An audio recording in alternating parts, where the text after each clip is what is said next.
Testing. 1, 2, yes. Okay, so hi guys, this is your podcast for friends. I'm Ronnie Greenaway, and this podcast is specifically about me talking to my friends about stuff we talk about. I used to make podcasts because that was the underlying reason, but I would make it under a different heading. I would say, hey, let's make a podcast about this. But I really just wanted to talk to my friends. So I said, why not forget all of that and just talk to my friends? So I have one of my best friends here. The person that I have the most inside jokes with, hands down, is my big sister, Tessa. What's up, Tessa? I am doing a podcast with you.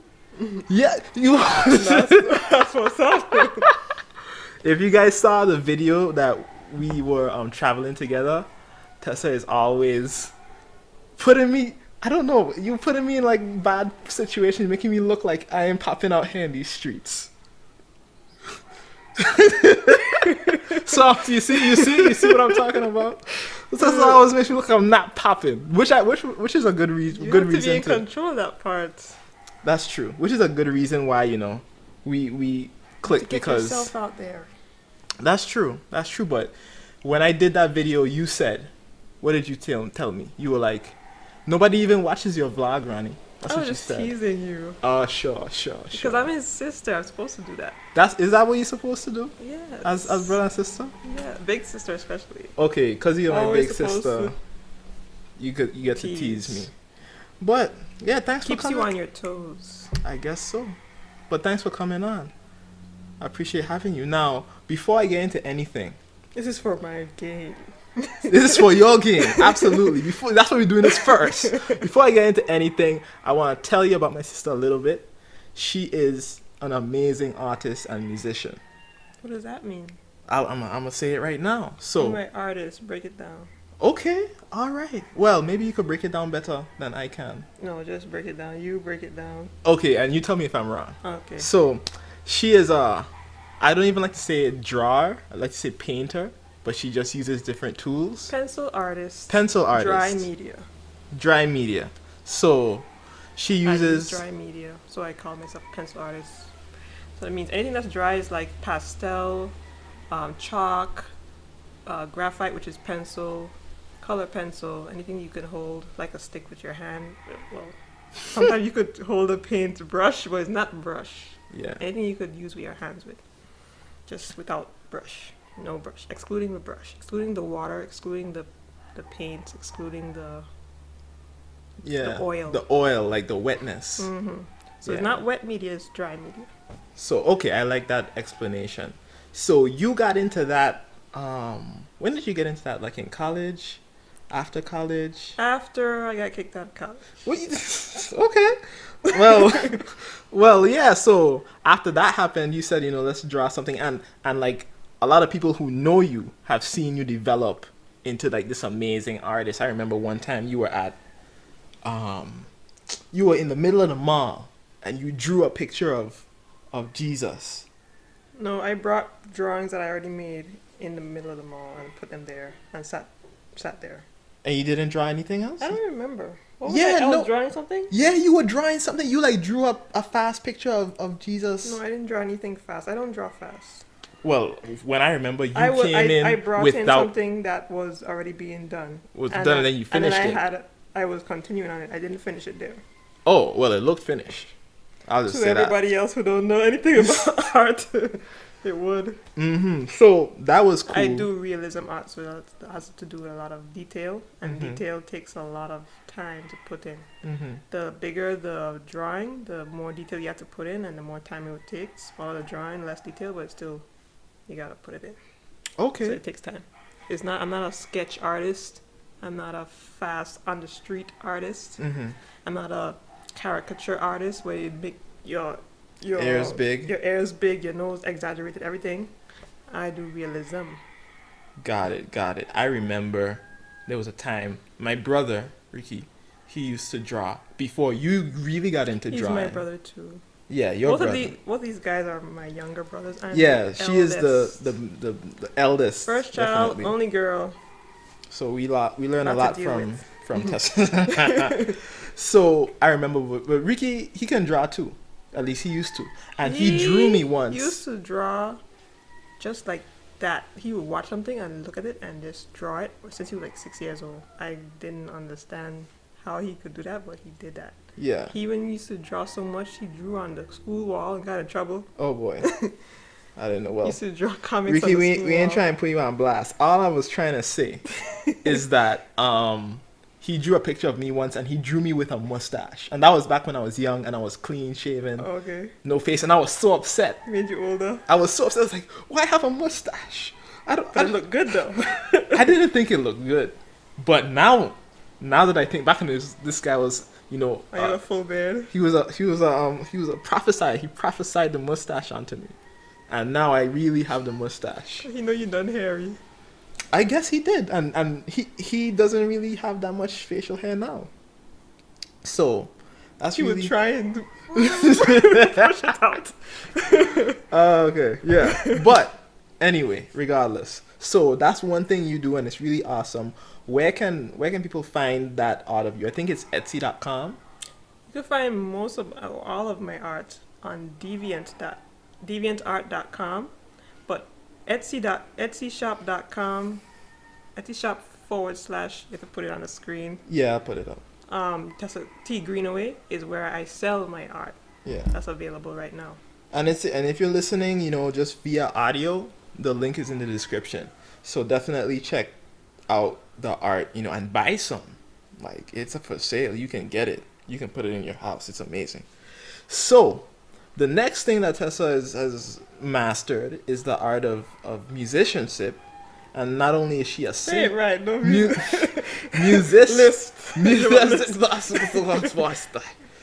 musicianship. Okay.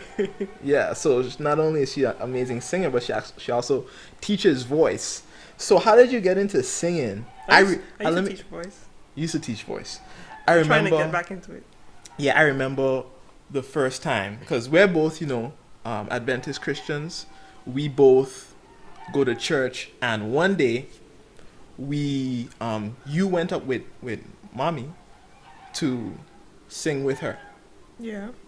I think that was the start of you actually, you know, taking it seriously. What? Singing. No. No? Since I was little. I mean, of course, but from that point, that's when I actually saw you, like, you know, saw like the opening. When I started to take it seriously, it was when I left college. Mm-hmm. And I decided to volunteer myself to sing where there was no music in the church. I have a program. There was no music at all, and I went to the pastor and I said, "Can we have music here?" And I want to sing. I was like 19 years old, and he said, "Okay." And I started to look for songs that I liked and started to sing them, and they were always so appropriate. And I never asked for the theme of the program. I was like, just, you know, God would just tell me, "This is what I want you to sing," and I would sing it, and it would match everything. That's insane, because that happened to me. But recently. that was all I had left. So after, you know, no degree, nothing. So I just used my skill or talent that I wouldn't say born with, but I developed. Yeah, you over developed time. it, and that takes work too. I didn't find it important back then, but then I did. Got it. Yeah, that happened to me when you say singing and bringing it into the actual sermon. I sang a song last week, and it was exactly what the sermon needed. You can sing too? Oh no! I mean, well, I guess a little note here and there, but either way, if you wanna listen, like, find your music, where can they find it? SoundCloud. That's it. SoundCloud.com/Tessa-the-artist. Okay, that's cool. Yeah, so I mean, the next thing that we like Put really. it on a screen for you. Oh yeah, of course. The next thing that we really have in common, you know, is our faith. Like, we both grew up in a household, a Christian household, an Adventist Christian household, and especially like now in the later stages of our lives, we kind of gravitated more towards that. And like, I learned a lot from you in what you used to bring to the table in terms of. Yeah, we all did.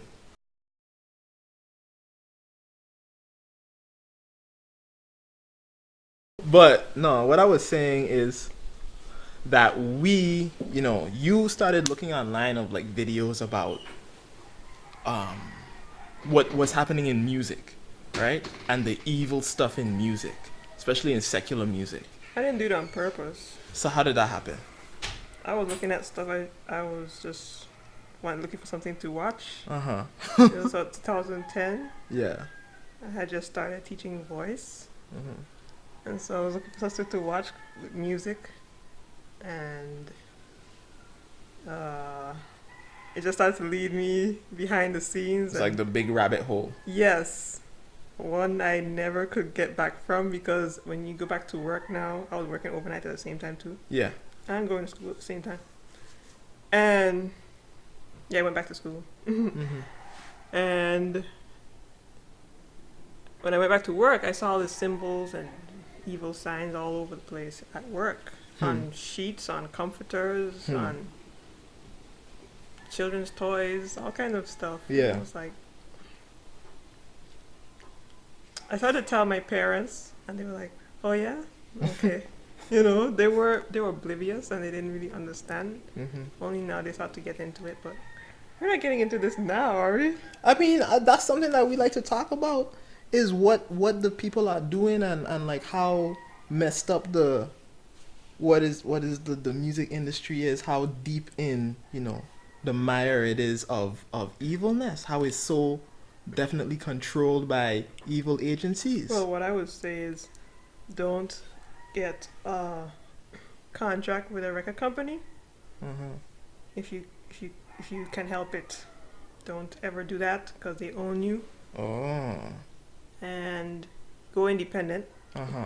And it takes more money, it takes more time, it takes more of everything, that resources from your own pockets, but it's more worth it because everything will be from you and pure. Got it. That does make sense, and I agree 100%. I remember that we used to, like back in the day, and we don't do this anymore, but we used to kind of listen to those songs too. We used to listen to a little MJ, Who is MJ? Michael Jackson. Who is we?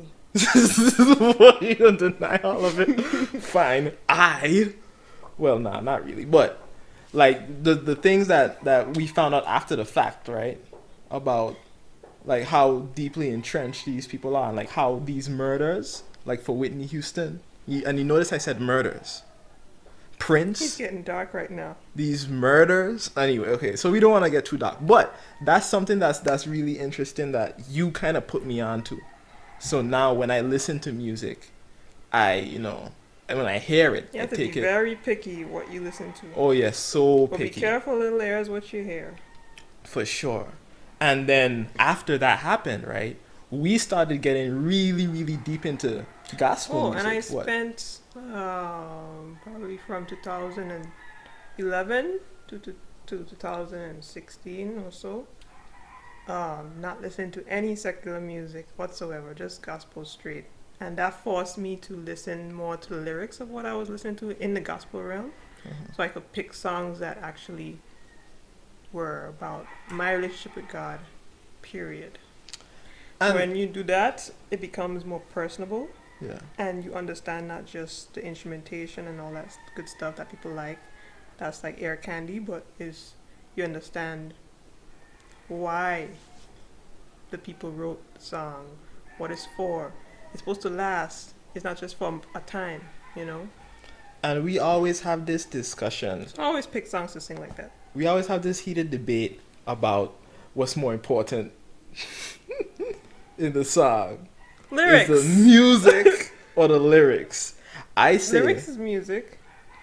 It's part of the music formula. Is it the melody of the lyrics, or is it the actual you mean words? Melody or lyrics? Yeah, melody or lyrics. Both, definitely both. But lyrics are more important because it's the same. They're the same. Because if you heard How Great Thou Art without lyrics, I'm telling you, you wouldn't get that power behind it. That's true, but I say they're equal because if you, so you're saying okay. Well, this is fair. You're saying that if we read How Great Thou Art, it would be more powerful. It would still be as powerful. If you know the story behind it too.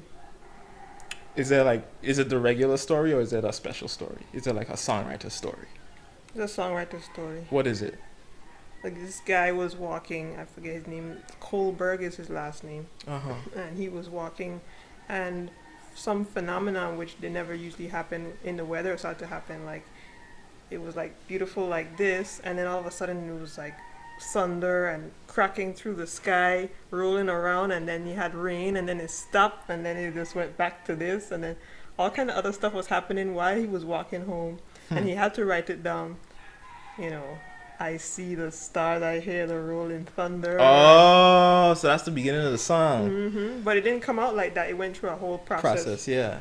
of other people, and he wrote it to melody that already existed a long time before. Uh-huh. They usually do that, like the song, the gospel song,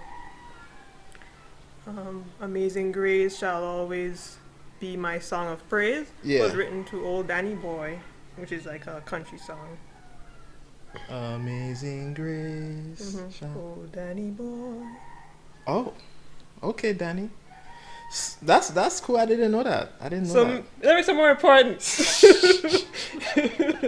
Fine. I'm not mad, but I like music. I like harmonies. I listen to a lot of instrumentals. Bill Gaither's like that. He likes harmonies. That's why he doesn't really like a cappella. But his wife likes lyrics, and that's why they get together. That's why that's the running joke. That's why they got together. So to make a song. Another thing that we really got into was Bill Gaither and the Gaither family. You didn't like that? You didn't like Bill Gaither and the Gaither family? That's what they used to call him, Homecoming? Why would you assume I didn't? No, because you're not saying that. Cut that out. So how did we even start watching those ones? I think mom might have brought it home. She brought home like the double. Mommy and Daddy used to watch them long time ago. But then we started watching family reunions by Voice of Prophecy. Yeah, Seventh-day Adventist group called Voice of Prophecy. Yeah. Family reunion, which was a basic carbon copy of Gaither's. And then when you go on YouTube, which is a new phenomenon in 2005, you just have to see all these related tags of the songs that they were singing. It's like, okay, these people sang the same song in the same group version in the same setup. Yeah.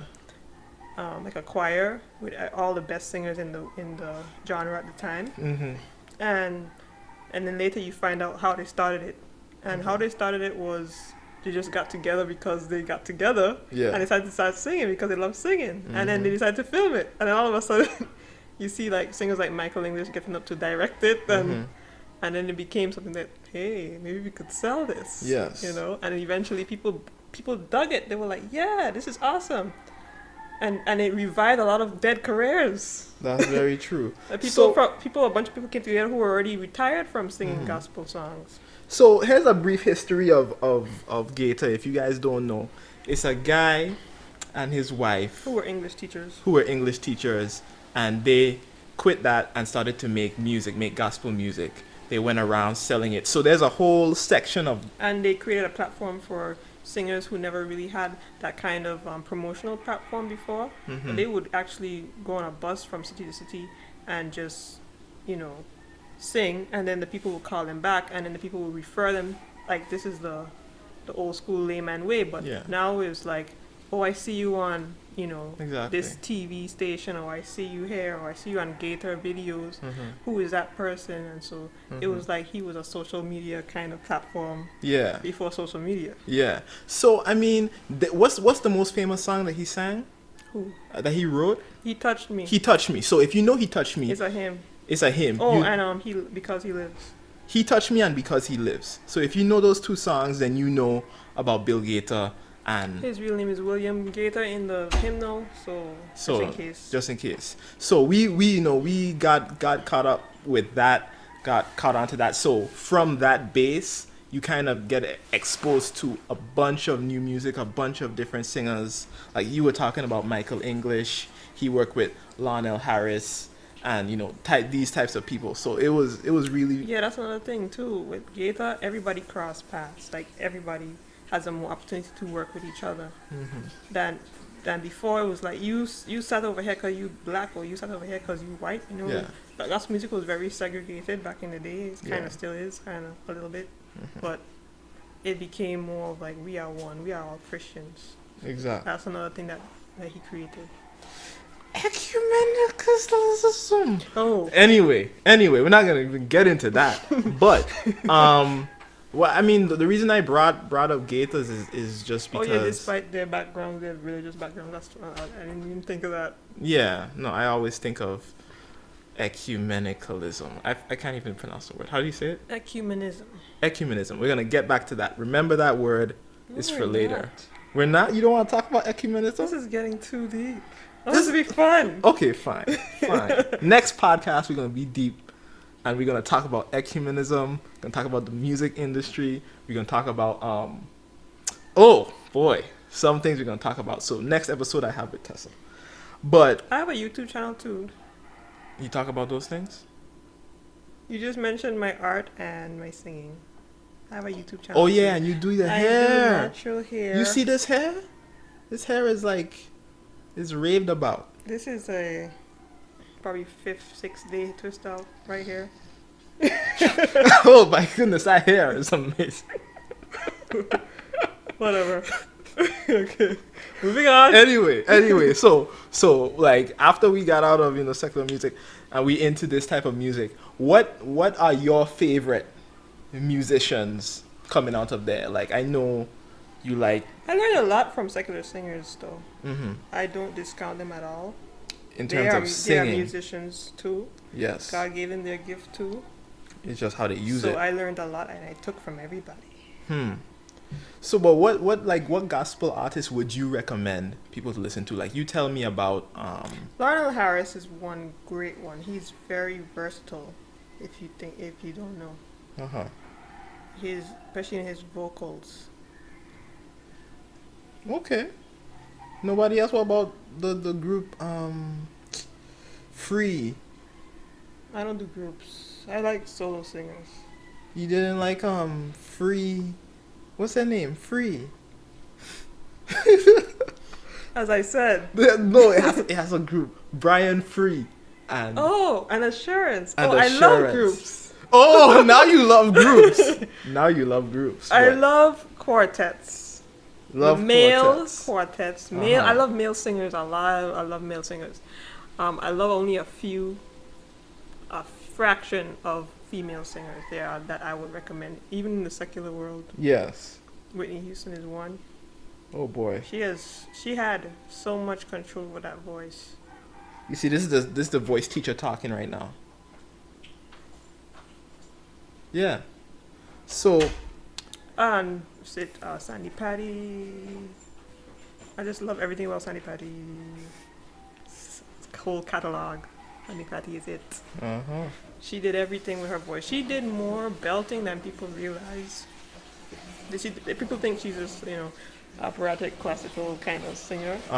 But she did a lot of belting. She used to be a part of her family singers before she became a solo artist.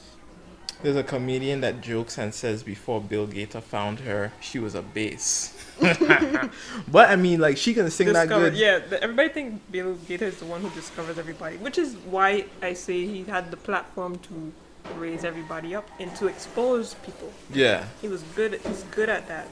For sure. Like right now, there's these two guys who are carpenters and they sing whenever on the. Yeah. And then he found them and he put them on the thing on his videos. And how do they sound? I haven't listened to them. They sound good. They sound good.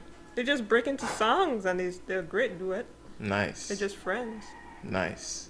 Yeah. So like we watch a lot of that. There's one guy, right, that made like turn like one of my favorite singers of all time. And even though we say we praise Gator and his product so much, Family Reunion still had a product. They had the Heritage Singers, and out of the Heritage Singers, well, the whole base of the whole thing is to bring the best singers. Yeah. from they already had careers. That's the thing. It's not about the family reunions or the homecomings. It's they already had careers. So heritage singers already had a long career before they got on family reunion. You know, all these people from Voice of Prophecy had long careers. They used to go around singing all over the world. It's just the platform now to introduce them to more generations. Yeah, I think that's the key. that's definitely important. Because once you are to your generation and that's it, your career is dead in the water. It's so true. But the person that I liked out of Heritage Singers, and Heritage Singers is great. Like Bill Gator didn't get, huh? You wanna play a clip here? Yeah, we're gonna play a clip of my favorite singer. These are they who have come out of great tribulation. They have washed their robes in the blood of the Lamb. They have come through a sorrow into great tribulation. They're redeemed by the blood of the Lamb. That was, what's his name again? Who? That was Steve. That's Who? you know who I like. Who do you like from the heritage singers? The guy who just sang. Scott Reed? Scott Reed. Yeah, that was him. Scott Reed. He's a beast. He's amazing. And this is a big debate. I believe that he sang the clip that I'm playing. I believe he sang that better than the original person who sang it, Michael English. Tessa would disagree. Who? The What song? what was it? What was it? We just heard it. Yeah, I wasn't listening. Oh my goodness. It was a song that they took from them. Was it These Are They? Yeah, that's it. Yeah, these are they. You had Beyond the Open Door. You had what's the other one? All kind of stuff they took from Michael English. Imagine that. But he's a great singer. And what I like about the version of Michael English, he did all the parts. They switch off the parts, the whole Michael English. Scott Reed could have done all the parts if he wanted to. Yes, he could have. Anyway, But they were both in groups, so what's your excuse? why did Michael English do it then? Because he's a lead singer. That's what he's supposed to be. Wait. So you have a group and you don't use the group? They lose the group. They did all the harmonies So what do you mean he did all the parts? of the verse. Scott didn't do all the parts? No, they broke up the parts. What parts you talking about? These Are They? No, they did different. They usually share the verse Okay. between them, the girls and the boys. Anyway. In Faith First, we're talking about the group. Yeah. Anyway, but yeah, so that's kind of like a idea of the type of music we listen to now. Another person that I really like is Steve Green. He is my number one favorite artist. And There's a dichotomy here. We're black and we listen to a bunch of white people. what was I saying? Steve Green is one of my favorite ones, and you were saying that is, yeah, you said that. So, the reason That's the reason for this. So we can introduce you guys who are black like us to these white people. Yeah, imagine that. There are a few, and let's talk about that too. We don't Because see color. We see voices. I see color, but I hear voices, and voices don't have color. They have sound waves. I Can you see sound waves? I can see color and I can not see sound waves. You cannot hear color. I can't hear color though. So I don't hear color, definitely. Let's talk about this. When I started to take out all of my secular music out of my playlist, right? I started to do that. And I started to listen to gospel music. I started to listen to a lot of black gospel music. And we always had this discussion. And I'm like, this is black gospel. And he's like, there's no such thing as black gospel. The gospel is the gospel. And I'm like, but it's black people singing the gospel, so it's black gospel. And They you're only like, started calling gospel was originated. The gospel genre was originated by black people. okay, But they only started calling it black gospel because their white people started to sing the same thing. So okay. traditional Gospel. traditional hymns was white people's stuff thing. Mm-hmm. That's where the black slaves used to be introduced to the churches, little by little. Yeah. They had, of course, they made their own little church out probably outside. Exactly. But they used to listen to the white people sing.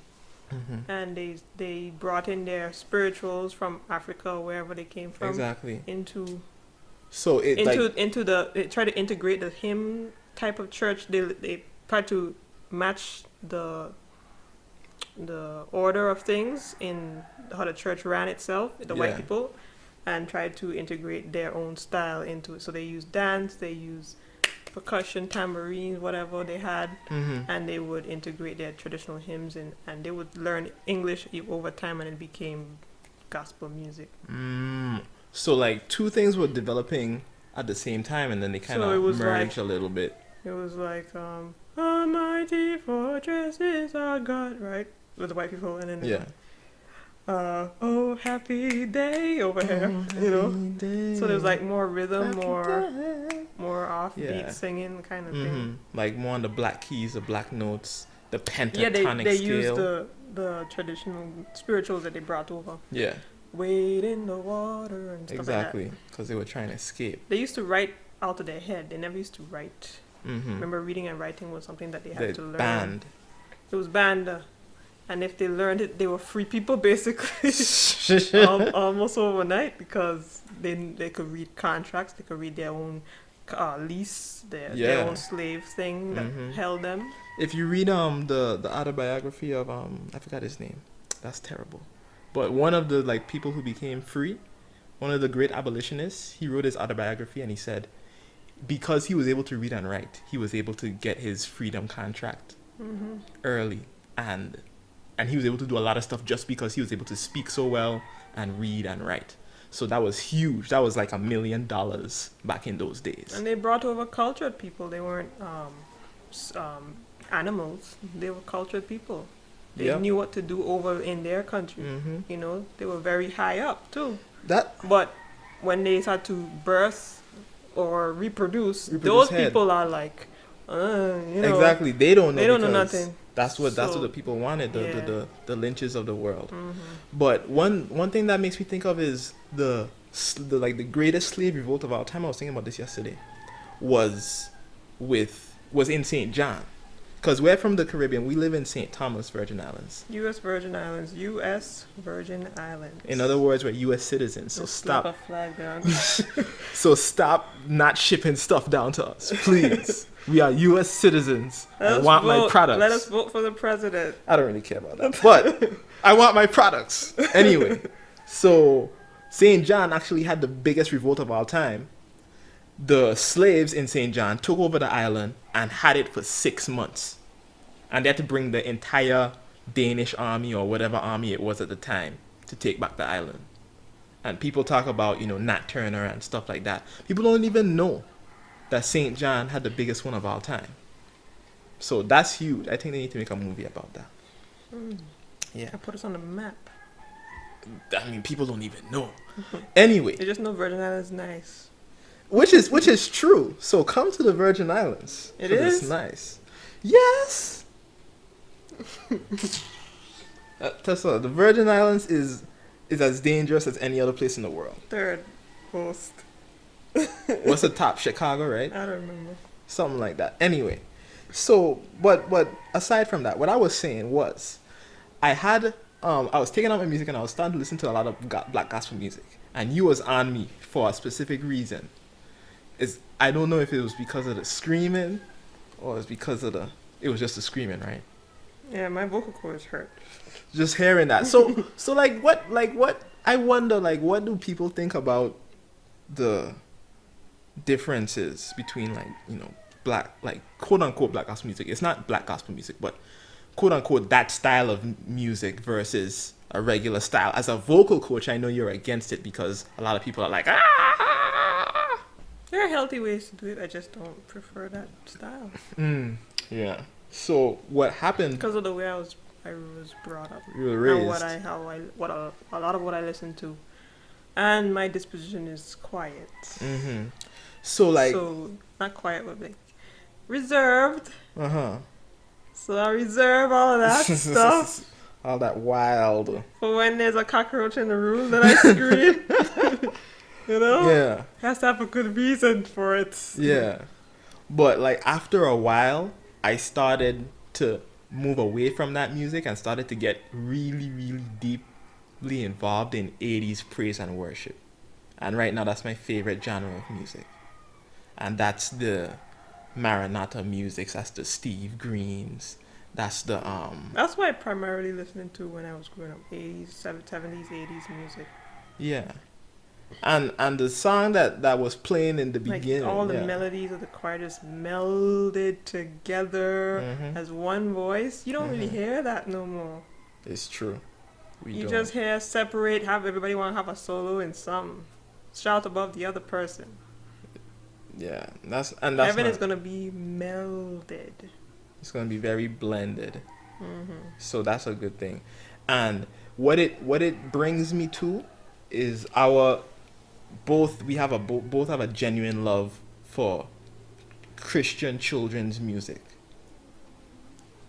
And we definitely wanna. Unless you become like a little child, you cannot enter the kingdom of heaven. Exactly. So we grew up on that. Like, when did you start children hearing sing that? the most pure, how you say? The purest notes. They have the purest voice. It's like purest mindset when they sing. Oh, okay.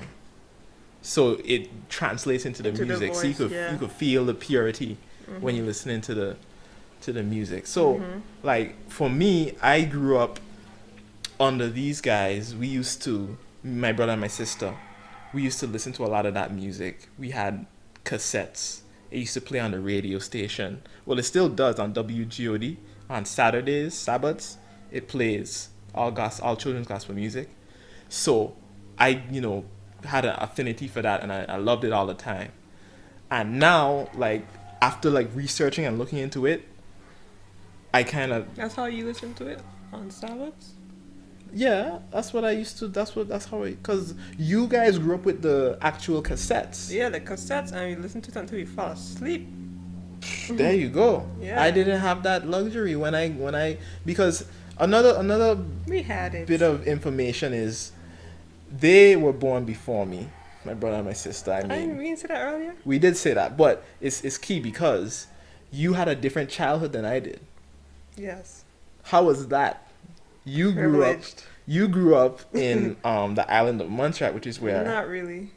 I I only mean- spent like 3 years there. 3 years is a lot. I never knew anything except for St. Thomas. Yeah. So you guys had that? We went to Montserrat, went to New York, went to Montserrat, went to New York, went to Montserrat, went to New York, and then went to St. Thomas. Really? Yes. Wow. I didn't even know that. I thought you just went to New York once for me. No. We That were all was it. born in New York. Oh, you're talking about the whole family. I thought you okay. But Yeah, the 3 of us. okay, so yeah, but we have like a lot of heated discussions about Christian children's music. First of all, just to level the playing field, Steve Green, who is one of my favorite gospel artists, is the greatest at creating children's music, right? And then He just is like a child himself. I think that's what makes it work. yeah, And he knows how to take out all the vibrato out of his voice. mhm. Because that children do not sing normal, regular children. Because there's prodigies out there Yeah. who don't have that overdeveloped voice. Mhm. And so he's like, he uses a lot of breaths. He just goes opposite to what he was trained to do. Mhm. So And he but can do those things, He uses just but- his tone alone, and his tone is so warm. Yeah. And he don't need all those extra stuff. Yeah. The embellishments. He don't need all of that stuff. It's pretty amazing. He just sing, "Let the little children come," and that's it. Yeah. So that's He's pretty. like he's actually connecting with the children. Mm-hmm.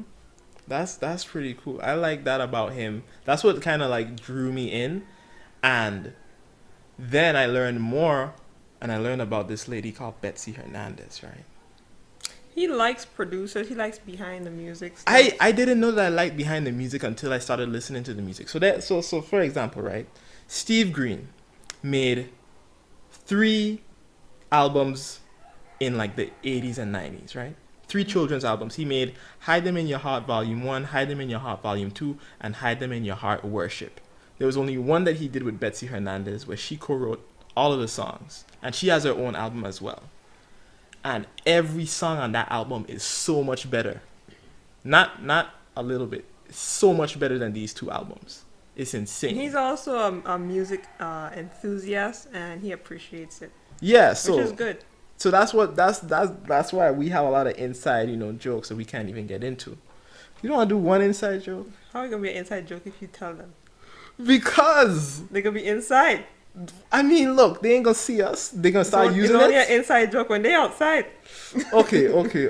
All right. Are we having cake? All right. You see. That's it. I'm not gonna talk about it anymore. That's one inside joke. You won't understand because you're not inside. There you go. But basically, that's what we talk about. You have anything else you want to talk about? My YouTube channel. I have one. Oh yeah, for sure. Like I was saying, you do hair on it. You do music on it. I post my singing videos. I actually post, I used to post vlogs of my life journey. Yeah. But I gotten so busy I don't have the time, and things happen like the Hurricane Irma's and a lot of stuff happened. Yeah. So we just moved in this place here last year, May. So it's been like 8-9 months since, and we still haven't gotten ourselves together good. I mean, we're all right. Not super, but we're all right. So, but thanks for sitting down on Will Podcast with Friends, and thanks for being my friend, Tessa. I have no choice. Yeah, this was fun. See? Oh, I press record.